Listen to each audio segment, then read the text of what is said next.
Oi, gente, está chegando mais uma edição de ogol.com.br trazendo tudo o que você precisa saber sobre as oitavas de final, jogos de volta da Libertadores e da Sula. Vamos contar também, no nosso quadro de curiosidades, como Gustavo Gomes igualou um recorde que já estava de pé há 34 anos na Libertadores. No quadro Memória, a gente relembra Hugo Gatti, ele já passou por aqui. Mas nesses 81 anos de aniversário do louco goleiro do Boca, a gente vai contar como foi o dia em que ele jogou na linha. E no Radar o Gol, a gente conta para você quem é a nova joia do River Plate. Tudo isso a partir de agora.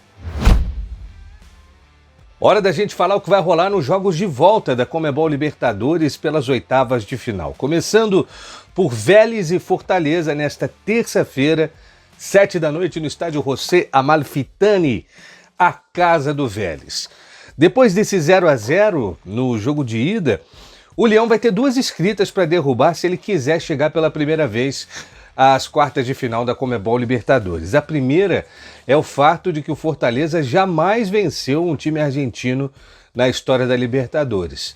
Até agora, contando já o jogo de ida, 7 confrontos, 3 empates e 4 derrotas, né? Muito complicado. E outra escrita para o Fortaleza derrubar para tentar fazer a sua melhor campanha na história da Libertadores é a seguinte: o Fortaleza nunca passou em um mata-mata de competições da Conmebol depois de ter empatado o primeiro jogo em casa. O que pode animar um pouco mais o torcedor do Fortaleza é o seguinte: o Vélez, até hoje, em confrontos da Libertadores em que ele empatou o primeiro jogo fora de casa, o cenário é bem dividido. Nas 6 vezes que isso aconteceu, o Vélez avançou em 3 ocasiões e foi eliminado em outras 3, ou seja, o confronto ainda tem motivos para trazer esperança para o torcedor do Leão do PC. Outro jogo de terça envolvendo o Brasileiro, 9h30 da noite, Morumbis, São Paulo e Atlético Nacional. O empate de 0-0 lá em Medellín, semana passada, trouxe para o São Paulo do Hernan Crespo mais um jogo de invencibilidade na Libertadores. Agora são 16 jogos sem perder na competição sul-americana. E esse empate no jogo de ida, 0-0, com 2 pênaltis perdidos pelo Atlético Nacional, um o Cardona bateu para fora, o outro ele bateu, o goleiro Rafael pegou. Isso foi um passo muito importante na tentativa do São Paulo vencer pela primeira vez o mata-mata de Libertadores contra um rival colombiano. O São Paulo, que acabou com 100% de aproveitamento do Atlético Nacional como mandante na Libertadores, e a boa notícia para o tricolor é que o time de Medellín, como visitante, nem pontuou ainda nessa Libertadores. Foram 3 jogos e 3 derrotas. Ao longo da história do Atlético Nacional, nas 6 vezes em que ele jogou o primeiro jogo do mata-mata em casa e não venceu, em todas as 6 ele foi eliminado. Vamos seguir agora para o último jogo de terça-feira. Neste 19 de agosto, 9h30 da noite, tem Racing e Peñarol. Peñarol que chega de Montevidéu com a vantagem de 1-0 na ida, gol do Terans. E na história dos mata-matas da Libertadores, o Peñarol ganhou o jogo de ida em casa 14 vezes, ficando com a vaga em 10 dessas oportunidades. Só 4 times conseguiram reverter a vantagem do Peñarol do segundo jogo do mata-mata e adivinha, o Racing é um deles, foi o primeiro deles, na verdade, a conseguir isso, quartas de final, 1997. Depois do Racing conseguir isso contra o Peñarol, outros 3 chegaram lá. O Cerro Porteño, quartas de 98, o Palmeiras nas oitavas do ano 2000 e o São Caetano, isso foi nas quartas de 2002, nos pênaltis o São Caetano conseguiu reverter essa vantagem. O Racing perdeu o jogo de ida como visitante em 4 mata-matas da Libertadores. Em 2 vezes ele conseguiu virar, em outras 2 ele conseguiu só a eliminação. E olha, esse deve ser um jogo muito tenso, porque na primeira partida, no Campeão del Siglo, em Montevidéu, os torcedores da academia, como é conhecido o Racing, ficaram detidos no estádio. 2 horas depois do jogo, eles ainda estavam por lá, sem poder sair. reclamaram muito do tratamento recebido pela polícia do Uruguai. Então, que a galera uruguaia se prepare, porque na Libertadores costuma rolar aquela reciprocidade quando esse tipo de conflito acontece. Trazendo agora a prévia dos jogos de quarta-feira, volta a oitavas de final Conmebol Libertadores. Às 7 da noite, em La Plata, Estudiantes e Cerro Porteño. E a vitória como visitante do Estudiantes, golzinho do Ascacíbar, cobrando pênalti no finalzinho do jogo, nos acréscimos até, né, quase, deixa a vida do Estudiantes mais tranquila para o jogo de La Plata. Nas 6 vezes em que o Estudiantes ganhou o jogo de ida do mata-mata fora de casa pela Libertadores, ele avançou em todas elas, incluindo o título de 69, que foi conquistado assim contra o Nacional de Montevideo. Para o Cerro, nas 6 vezes em que ele começou perdendo em casa o mata-mata da Libertadores, ele acabou eliminado. Nunca conseguiu reverter uma situação como essas. A esperança dos paraguaios é que o retrospecto em mata-matas de Libertadores contra o Estudiantes favorece o Cerro, que eliminou o Estudiantes nas oitavas de final em 2011, nas penalidades. Também na quarta-feira, 9h30 da noite, Gigante da Beira-Rio, jogo de volta, Inter e Flamengo. Vitória magra do Flamengo no primeiro jogo, gol do Bruno Henrique na última quarta-feira. E em mata-matas da Libertadores, nas 8 vezes em que o Flamengo venceu a ida em casa, só em 2 oportunidades ele deixou a vaga escapar. Para o Boca, oitavas de final de 91, tempo do Batistuta voando, ele e La Torre, e também para o Olímpia mais recentemente, em 2023, oitavas de final. Já o Inter, na sua trajetória em mata-matas da Libertadores, ele saiu perdendo como visitante em 5 vezes. E olha que importante número, conseguiu a virada em 4 desses 5 confrontos. A única vez que ele não conseguiu, adivinha contra quem foi? A remontada? Justamente contra o Flamengo, né? Que perdeu a ida fora de casa, depois empatou no Gigante da Beira-Rio. Esse confronto foi pelas quartas de final em 2019. E para o torcedor do Flamengo ficar ainda mais confiante para esse confronto, no histórico de Libertadores, o Flamengo nunca perdeu do Colorado em 5 jogos, 3 vitórias e 2 empates. Esses os jogos da quarta-feira. E na quinta, outras 3 partidas. A gente começa às 7 da noite, LDU e Botafogo, Quito. O Botafogo levou pouca gordura para a altitude, né? O gol do Arthur, que saiu com 13 segundos no jogo de ida, deu a impressão de que o Botafogo poderia definir esse confronto logo no primeiro jogo, né? Não foi o que aconteceu contra o time do Thiago Nunes. E o que anima a torcida do Botafogo é que dos 5 mata-matas de Libertadores que o Botafogo venceu a ida em casa, em todas as 5 ele avançou. Já a LDU, que foi campeã da Libertadores em 2008, jogando no Maracanã contra o Fluminense, nunca virou um mata-mata de Libertadores depois de perder o jogo de ida. Estatísticas para animar o torcedor do Botafogo. Também na quinta-feira, só que 9h30 da noite, River Plate e Libertad. Um empate sem gols em Assunção marcou o primeiro encontro entre as equipes e quem brilhou mesmo foi o ex-goleiro do Vasco, Martín Silva. O uruguaio de 42 anos conseguiu 7 defesas difíceis lá na casa do time paraguaio no primeiro jogo entre eles. Nas 10 vezes anteriores em que os milionários empataram o jogo de ida como visitante, em 9 eles conseguiram avançar, conseguiram se classificar. Só o Racing, nas oitavas de final da Libertadores de 97, conseguiu tirar o River depois do River empatar fora de casa o primeiro jogo.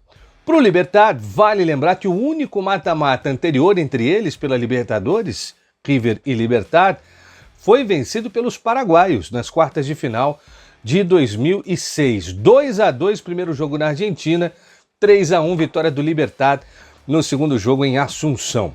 Também na quinta, 9h30 da noite, tem o único confronto que já está resolvido. Palmeiras meteu 4-0 no Universitário jogando em Lima, impondo ao time peruano a sua pior derrota como mandante na história da competição. Então esse jogo de volta no Allianz Parque é mera formalidade, né? O histórico do Palmeiras contra o Universitário em competições da Conmebol 6 vitórias em 7 partidas. A única derrota foi no longínquo 1979. Esse está sendo o primeiro mata-mata do Palmeiras contra um peruano na história da Libertadores. O Universitário, que foi sacudido em casa, não ganha de um time brasileiro na Libertadores há 13 partidas ou 37 anos, desde que fez 1-0 no Sport Recife. E agora é hora de falar dos jogos de volta das oitavas de final da Conmebol Sul-Americana. Terça-feira, 7 da noite, Huracan e Once Caldas. Um golzinho de pênalti do Dairo Moreno, que agora tem 6 na Sula, deu a vantagem ao Once Caldas depois do primeiro jogo em Manizales. Once Caldas que não sofre gol na Sula já há 4 partidas. O Huracan estava invicto na competição, 6 partidas sem perder, até tomar esse 1-0 no jogo de ida. Lembrando que na primeira fase de 2017, se é para o Globo buscar inspiração para uma virada, ele conseguiu uma bem difícil. Contra o Anzoátegui da Venezuela, ele perdeu por 3-0 o primeiro jogo e foi buscar um 4-0 em casa. O Huracan, que já tem uma grande campanha de Sula na sua história, foi vice-campeão jogando justamente contra outro colombiano, o Santa Fé, em 2015, ou seja, esses times da Colômbia costumam dar trabalho para o Huracan. O momento chegou para o Globo tentar mudar essa sorte. Também na terça a gente vai ter um confronto equatoriano, 9h30 da noite, Muchukruna contra o Independiente Del Valle. Quem esperava que esse confronto fosse tranquilo, porque o Del Valle é o líder do campeonato local e o Muchukruna é o lanterna, tomou um sustinho, né? Porque o primeiro jogo, casa do Del Valle, vitória magra, 1-0, gol do Cláudio Paulo Spinelli. Surpresa para por aí, porque foi a 6ª derrota seguida do Muchukruna, que alcançou 12 partidas sem saber o que é vencer.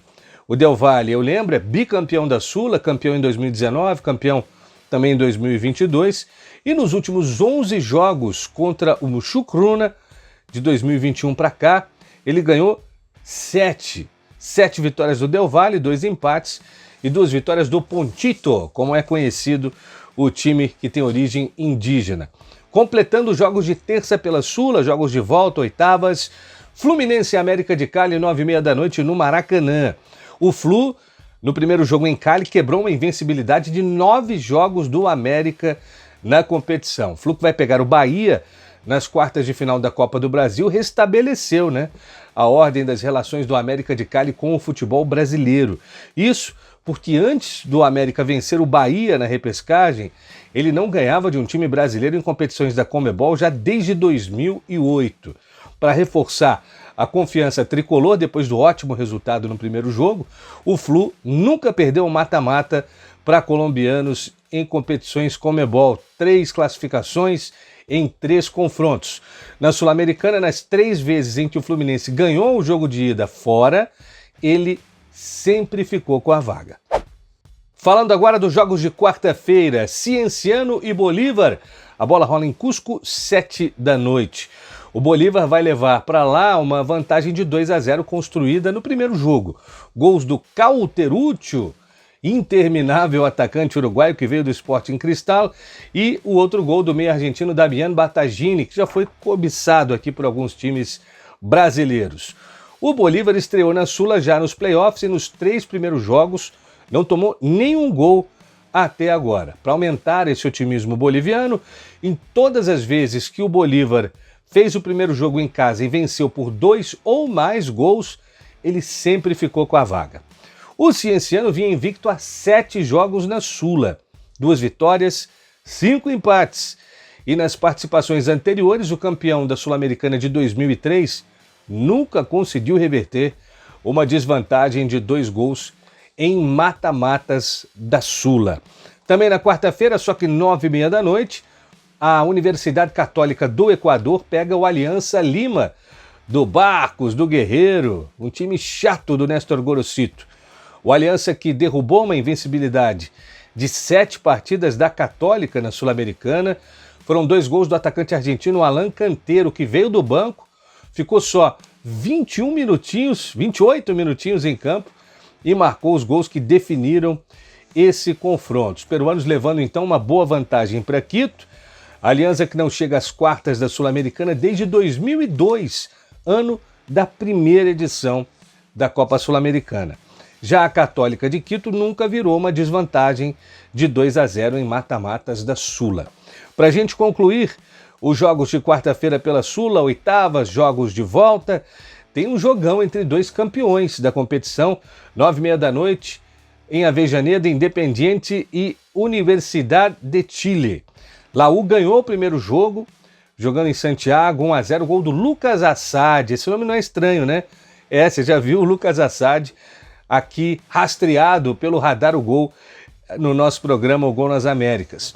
Os chilenos que foram campeões da Sula em 2011, sob o comando do Jorge Sampaoli, sempre conseguiram a vaga depois de vencer o primeiro jogo em casa na Sula.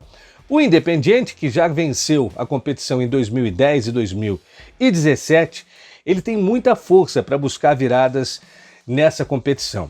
Em 8 mata-matas, onde ele perdeu o jogo de ida como visitante, ele conseguiu a virada em 6 delas.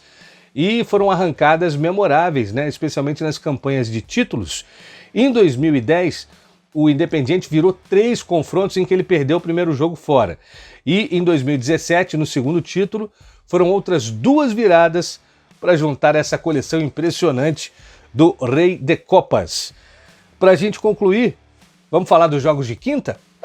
O Galo vai até Mendoza, na Argentina, para pegar o Godoy Cruz, depois de conquistar uma virada interessantíssima, 2-1 do jogo de ida na última quinta-feira. O time de Mendoza, com esse resultado, continua sem saber o que é ganhar de um time brasileiro em competições da Conmebol. 9 jogos, 4 empates e agora 5 derrotas tem o Godoy Cruz. O Godoy Cruz que deu sinais de melhora com o seu novo técnico, o Walter Ribonetto, e voltou na bronca não só pela derrota, mas também com o tratamento que a sua torcida recebeu no Brasil, apanhando bastante da segurança e da polícia no jogo contra o Galo, lá na Arena MRV. Para o Atlético Mineiro, agora é tentar trazer para a Sula o retrospecto dele em mata-matas contra argentinos na Libertadores. São 6 vitórias em 6 confrontos, nos últimos 6 confrontos contra argentinos, enquanto na Sula o Galo tem sofrido para ganhar dos argentinos. Foram 3 eliminações nos 3 confrontos contra times da Argentina pela Sul-Americana. E falando em Argentina, também na quinta-feira, 9h30 da noite, Lanús contra Central Córdoba. O jogo de ida em Santiago del Estero viu o Central Córdoba conseguindo a vantagem de 1-0, o gol do Gastón Verón, e a gente anunciava semana passada que tinha tudo para ser um duelo bem equilibrado mesmo. Agora, em 10 jogos entre eles, 3 vitórias do Central Córdoba, 2 do Lanús e 5 empates. E o Lanús, a gente lembra, né, campeão da Sula em 2013, está mais acostumado à competição, joga a Sula já pela 14ª vez, está nas oitavas pela 10ª vez, tenta chegar às quartas pela 4ª vez ao longo da sua história. E o time de Santiago del Estero, que é estreante na Sula, vai fazendo bonito. Segue invicto nos seus primeiros 3 jogos pela competição.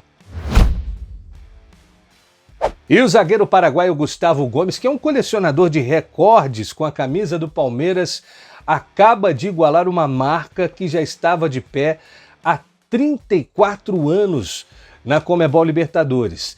Ele alcançou seu 13º gol, igualando a marca de Rubén Espinosa, um zagueiro do Colo-Colo, do time campeão da Libertadores em 1991, que conseguiu marcar 13 gols ao longo da sua trajetória. Era o zagueiro com mais gols na história da competição, sozinho. E agora ele ganha a companhia do Gustavo Gomes. Na última quinta-feira, o Gomes, cobrando pênalti, marcou seu 13º gol na história da Libertadores. Ele que levou 74 jogos para alcançar essa marca, 25 jogos a menos, né, que o Rubén Espinosa. De qualquer maneira, o capitão do Palmeiras, eu repito, vai acumulando marcas que o colocam, ele já está na história do Palmeiras, vai ficando cada vez mais e com números mais impressionantes.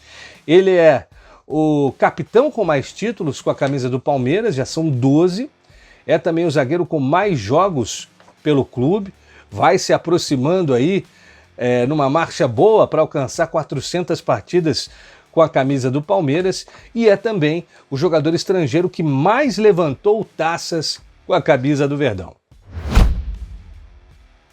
O Radar Gol aponta suas antenas para um clube que revela jogador bom igual pão quente na padaria. Tô falando do River Plate e tô falando da sua nova joia, Santiago Lencina. É um meia canhoto, 19 anos de idade, já com passagens pelas seleções argentinas de base. Ele que fez o primeiro jogo no profissional ainda ano passado, mas foi de julho para cá, depois do River Plate ter jogado o Mundial, que o Lencina começou a ganhar mais minutos com o técnico Marcelo Gallardo.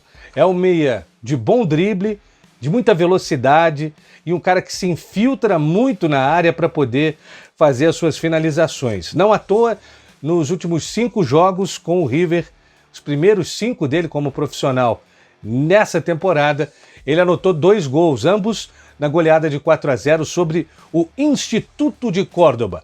É um meia canhoto, 1,73 m de altura e é naturalmente o cara designado pelo Gallardo para preencher a lacuna deixada, né, pela ida do Franco Mastantuono para o Real Madrid. Guarde esse nome, Santiago Lencina. Por enquanto, ele é o camisa 39, mas em breve pode ser o camisa 10 do River Plate e a cada jogo a cotação dele vai subindo. Nesta terça, 19 de agosto, Hugo Orlando Gatti, El Loco Gatti, um goleiro lendário da seleção argentina do Boca, faria 81 anos. Ele já passou por aqui, lembramos dele recentemente, ele que faleceu nesse ano, no mês de abril, e uma das passagens mais marcantes desse jeito irreverente, era um goleiro que gostava de jogar com os pés, driblava zagueiros, fazia umas coisas meio absurdas lá atrás, era um goleiro irreverente, um goleiro à frente do seu tempo, e ele sempre falava que o sonho dele era jogar na linha. E um dia ele conseguiu realizar esse sonho. Foi em 1976, e é o que a gente lembra nessa data de aniversário do Gatti. O Boca tinha sido campeão argentino em 1976, foi fazer um jogo festivo contra o campeão da segunda divisão argentina, o Platense. E o Gatti vestiu a camisa 9 para poder jogar essa partida, não sem antes, olha que outros tempos, olha que consideração, né, que fidalguia.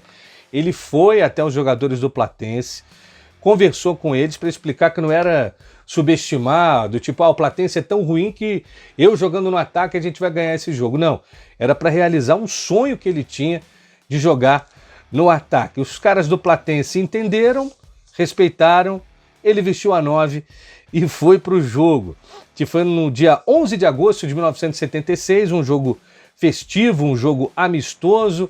O Gatti vestiu a camisa 9, foi para o ataque lá com a sua bandana, com as meias arriadas, todo marrento. A cada vez que a bola chegava nele, a torcida ia ao delírio e à loucura, mas o próprio Gatti confessa que o preparo físico para jogar ali não era ideal o que ele tinha.